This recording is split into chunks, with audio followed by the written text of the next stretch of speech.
Hi, it's Paul from Technology Channel with a build that this is my second build that's going on. Two builds at the moment, well, not including the Corvette, which we were putting off till, as I said, February next year, having a bit of a break from that. You can see the X-Craft in the background. It's getting further and further done. I've got a bit more done. I've only got a few more details to put around the back. But this video is all about this particular model here, which is the Angel Interceptor, and the kit number is A02026, and it's from Airfix, as you can see up there. And when I first got this box, I actually thought it was new moulds, so I was a bit disappointed to open the box and find out that the moulds were actually original ones from about 20 or so years ago, which, you know, is very dated, and there's a lot of gaps to fill in. The fit of parts isn't perfect. So this is a Series 1, so it's meant to be quite an easy kit to build, and it is an easy kit to build if you slap it together and you're happy with what you're left with. I'm building an aeroplane. This is a first aeroplane I've built for quite a number of years. So I thought myself, I need to have a little test run with a plane, and I couldn't have picked a better kit because there's fit issues. So therefore I've had to deal with quite a bit already. Not just that, it's really weird that you have the cloud base. This is Captain Scarlet's cloud-based aircraft, the Angel Interceptors. They normally sit up in the sky. They do go in that ground hangars as well, but normally they sit on cloud base and get launched from the air to go and deal with any Mistron agents that are out there. But the sad bit about it, inside the cockpit, even on this box here, you can actually see there is actually a person in there, and she is actually a female, because all the interceptors were flown by ladies. That's why they're called angels, Destiny Angel, and all the different ones. But inside there you get a figure from either a jet or World War II with the old goggles on his top of his helmet, and you can see it just doesn't look right. So I've got the figure in the box somewhere, but I'm not worried about that. I'm going to have to try and doctor it so it actually got a female pilot when I've actually finished it. Now I may put it on the ground, make a little plinth up with a bit of cloud base on it, so I can keep it on the ground, or have it on a ground hanger, because it would be the same thing there. But anyway, I'll come to that when I get to the end. Good thing about this model is it's got cadograph decals, so that's going to be really good because they are nice. The sad bit about it is, like I said, it's got raised panel lines, which were quite thick anyway. But also the fact that these joins along the wings didn't actually fit very well, and around the front and around the side, and this bit here where they actually put the cockpit on, this bit near these intakes on both sides, the air intakes, didn't fit very nice at all either, and they didn't match well with the fuselage underneath, because it's meant to be all one sort of straight edge underneath. Didn't work out very well. So anyway, let's get on with the kit. And what I said, I wish I'd done an inbox review. But to be honest, the inbox review wouldn't have showed me much. Wouldn't have showed me the bad fits, because it all looks very nice in the box. So here we go. The first thing I did though is I started with the seat, and the seat is here, and I think you might just be able to see it there. I don't want to come too close to the camera because it doesn't focus too good unless you put it on macro, and I forgot to do that earlier on, so I thought I'd do this anyway. There's the seat. I've actually added some details, two side ribs on the side, and also some cushions to both sides of the headrest, because the headrest is too small, and it does actually come round the pilot's back side of the pilot's head, because it is rather a big cushion. So I've added that. I might even have to add a bit more white to it to actually give it the cushions a bit wider, because it is really wide. So that's that done. It looks much better than what it did with, just as a plain single bit of seat there, which doesn't look anything like the one that's in the plane that's in the actual cartoon series. Well, it's in cartoons now, but also in the original Puppet series, because that's where this plane comes from. There you go. That's the seat. So that's done.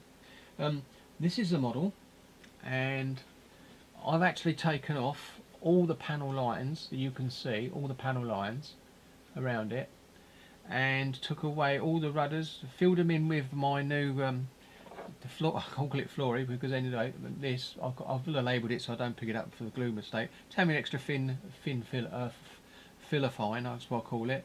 That's my personal name for it. Works really well, and I run it down the seams, let it dry, and leave it sort of for 12 hours, and then I go and sand it in. Now I've got these were really gaping gaps are down here, around here, and underneath there, really gaping and all, but I've got it nice and flush now. It's all smooth all the way over. I've got some rescribing to do, but I'm not going to go to town on it, because as far as I'm concerned, it is a plane from a a science fiction series, so the plane, as far as I'm concerned, wouldn't have the raised panel lines it had as original kit, but it would have very smooth lines to give it the aerodynamics that they really need for this sort of futuristic looking plane. So, but there will be panel lines put back in for the rudders, because I took all those out, and all the flying surfaces, and one or two around the plane, but I'm not going to go too heavy on it. But it'd be practice, because I've never done rescribing the panel lines in my life, apart from a little bit on the top once or twice. So this is going to be an interesting thing. So it's a good test model for me. In the cockpit, that all the bits you can see are white is what I've put in there. Also the floor inside, and a little a rudder stick there that's got to have the steering element put to the top, and some wire, two copper wires in there, because there is a pipe that goes on both sides in the cockpit. You can see in the front there, I've got a raised lip. You can't see it too much, but you will do when I've painted it. There's a curved bit I put in there, and then I'll put a raised centre raise, because you've got to have the gun sight there, and it's like a little square clear bit of plastic I'm going to put in there, very fine clear plastic, and paint it in Tamiya's clear orange, because that's the colour it looks when it's in the series. They're looking for like a orange aiming target area, a gun sight I should say, and that's what it is. Also at the front I've got a 0.6 brass tube which is hollow, and it's a little gun. It comes out a little way. There was a massive blob there originally, so I cut that off and put the gun stick. I think it looks better like that anyway, and I think I've seen a bit of a barrel in there before, but if I haven't, it still looks the part, and then I'm going to stay with it. So that was that. That's super glued in place. Yeah, the back, all this area here was really terrible, and I had to do a lot of cleaning up and tidying up to get it actually look like it is there, a bit straighter than what it is now. Also the tailwind, which is I'm sitting on there at the moment, was solid. This bit at the top, if I take that off, that bit at the top of the hole wasn't there. I used a Dremel to get that. I drilled a couple of holes, used a Dremel to round it off and get it thin either side, all over the top of the arch, so it looks like a D laying on its side. And then I drilled a small hole in the middle to give it an airflow system. So it actually looks now as if there's an airflow goes in and goes down into the engine air intake area. So I did that as well. So that sort of tidied that up. So yeah, so this is what it looks like now. And quite happy. If I do that, you'll see what I mean. Got it looking reasonably straight in the front. That wing isn't on, so it could be slightly off at the moment.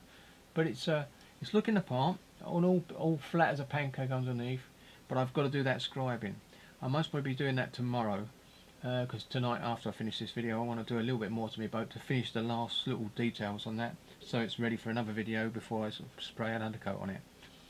There you go. So this is the Spectrum Angel Interceptor with the Angels, the Angels flew from Cloud Base, and I like the plane. It always did look. It's one of those things in my childhood that I used to love seeing on the old Cloud Base taking off, and the Angels in the cockpit. And it was a really good TV series. I haven't watched the new version of it that's out, I must admit. I will admit to that, but I have been watching, because I used to love Thunderbirds as well, and I think most of the people in my age group would have done. And I really do love the new series of Thunderbirds. It's different, it's animated, but you know, I record it on Saturdays and watch it when I get a chance. I quite enjoy it. It's just going back to your childhood, I suppose, in some ways. But anyway, so thank you very much for watching this video, and I hope it's an interesting one for you. But as I said, there is a lot of sanding goes on this. So if anyone's thinking about seeing this kit in the shop and they want to buy it, if they want to buy it and give it to a young child of say 5 to 6, unless they really want to, and not worried about seam joins and God knows what, I would steer clear of it. And hopefully someone will come out with a newer version of it themselves later on. I've still got to do this bit here. I've got to take a little bit more off the front to make it a bit more pointed, but other than that now. So really, it's not a kit, as I said. If I'd have known what it was like, I possibly wouldn't have bought it. But then again, it's the only one in town at the moment, so unless you want to go into the realms of complete resin kits and large. But if you put some time into this, it will end up looking as a nice Angel Interceptor, like I said. Just got to put a little bit of detail in the cockpit. Now I've put the canopy on it, test fitted it, it still works out nicely, but I'm tempted to tape over and cut it so I can actually have the actual canopy slid back up. And I'm going to look for some photographs to make sure that they were slid up. If not, I'll close it up and puff it up so it looks nice and shiny so you can see inside anyway. But anyway, oh yeah, another thing I'll mention is the back. I haven't glued the back bit. I've glued it on and then I've left the inside intake there. I'm going to use a bit of my favourite switcher, as I call it, my switcher pipe. The tubes I got from plastic, because one of them will fit on there perfect, and I can have it nice and thin because it's not as chunky as it says it is in the kit. They give you a bit, they give it in the kit. So anyway, so I hope you enjoyed. I'll put that back where it was because it keeps it upright. There we go. I hope you enjoyed the little update on this model, and if you want to follow it up, I'll be doing another one later on when I've done a bit of rescribing and it's ready for the first undercoat, and I've done a bit more to the cockpit as well. Thank you very much for watching, and I'll see you on the next one. Bye.